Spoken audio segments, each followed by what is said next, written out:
Time নিয়ে মাসে কত ওঠে 12,000 টাকা। কারণ আমি গার্মেন্টস চাকরি করছি 2 বছরের মতন, 2 বছর বাংলাদেশে বড় টপিক একটা গার্মেন্টস স্কোয়ার কোম্পানি, বালুকা স্কোয়ার কোম্পানিতে আমি চাকরি করছি। ওখানে 2012 থেকে 14 ওই জায়গায় আমি চাকরি করছিলাম।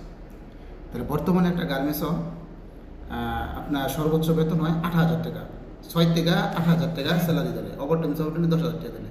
খাবার বিল আছে 4,000 টাকা, বাসা ভাড়া আছে 1,000 টাকা, 5,000 টাকা, নিজের পকেট খরচ আছে 1,000 টাকা, 6,000 টাকা, তাহলে থাকে কত? 4,000 টাকা।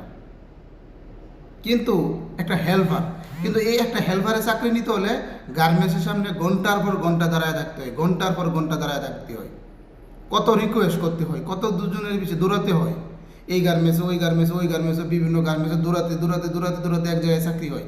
চাকরি হওয়ার পরে যে ব্যবহার, যে গালাগালি, যে এরকম চাপ সৃষ্টি হয়, এর ভিতরে অনেকে চাকরি টিকাতেও পারে, অনেকে চাকরি টিকাতেও পারে না। অনেক কষ্ট গার্মেন্টসের জীবন, যে কত কষ্ট এটা যারা গার্মেন্টসের চাকরি করে বাংলাদেশও তারা বলতে পারো। আমি 2 বছর চাকরি করছি গার্মেন্টসও, আমি জানি।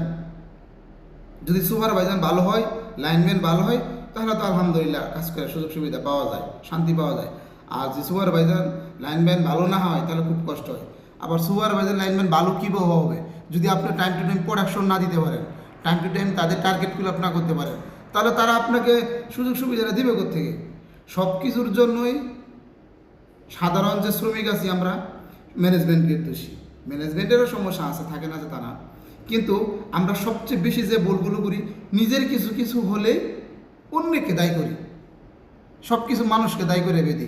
হ্যাঁ হ্যাঁ হ্যাঁ রে, হ্যাঁ এই সুবিধা এরা দিছে, আমারা দিছে না, এই দেখো। নিজের যে ব্যর্থতাগুলো, এগুলো মানুষ আজকাল তুলে ধরতেছে না। গার্মেন্টসে কাজ করবেন আপনি, লাইনম্যানে একটা অপারেটর, আপনার একটা টার্গেট আছে, মালিক পক্ষ থেকে একটা ম্যানেজমেন্টের টার্গেট দেওয়া হয়, ম্যানেজমেন্টের থেকে একটা সুপারভাইজারকে টার্গেট দেওয়া হয়, সুপারভাইজার থেকে একটা লাইনম্যানকে টার্গেট দেওয়া হয়, লাইনম্যানে একটা অপারেটরের টার্গেট দেয়, সেই অপারেটরে একটা টার্গেট দেয় হেল্পারকে। সবারই একটা টার্গেট থাকে, ভাই টার্গেট যদি ফিল আপ নাই করতে পারে তাহলে তো সবারই কথা শুনতে হবে, কারণ আপনার স্যালারি তো এই টার্গেট থেকেই আসে। আপনি যদি টার্গেট ফিল আপ না করতে পারেন, প্রোডাকশন ফিল আপ না করতে পারেন, তাহলে বায়ারকে কীভাবে দিবে? তার মানে কি দাঁড়ালো? আপনার টার্গেট ফিল আপ না করতে পারলে আপনাকে কথা শুনতেই হবে, এটা ব্যর্থতা, এটা আপনার ব্যর্থতা। যে কোনো কাজ করবেন মনোযোগ সারে কাজ করবেন, টার্গেট ফিল আপ করবেন, আপনার কোনো টেনশন নেই।